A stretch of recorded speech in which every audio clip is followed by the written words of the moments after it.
Hamjambo na tuwe mkwazima uzima na uhai tuletewe na Bwana. So kwenye ndoa, habari sisi tu wenye ndoa. Nina swali leo. Kwa nini ni vigumu? Kwa nini tunakubali familiarism kufanya hatuwezi peana shukrani pale inayostahili? Sengine mtu wako tu anakaa vizuri, simwambie mtu wako anakaa vizuri. Nini kigumu? Mlipokuwa mkichumbiana, nakwambia kila kitu kilikuwa kinapendeza. Nakwambia mlikuwa mnashikilia. Nakumbuka mamangu anatuambia tulipoana na mume wangu, akatuambia unaona kile mtaro tu ni ndogo, lakini mtu wako yakushikilia mkono yakuvukisha vizuri. Alafu hata mkikaa kwa maisha mtaro mkubwa, alafu anakuambia mama yake nani, unachelewa, vuka haraka. Kwa nini? Ni kwa sababu watu wakishazoeana.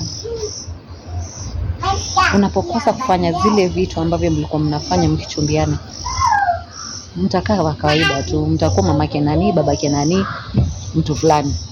Lakini mkiendelea kuchumbiana, tuseme kupelekana, nilisema saa zingine si lazima upelekwe mahali kuna ka fancy pelekwa wakati kuna faa. Na saa zingine hata kama upati hiyo inahitajika, saa zingine pesa ziko enough. Lakini kuna hiyo, unaenda dukani, si tutoke tutembee pamoja mke wangu, tutoke tutembee pamoja mume wangu. Sinaongeza, itaongeza chumvi hapo kidogo. Si tuna wakati wema.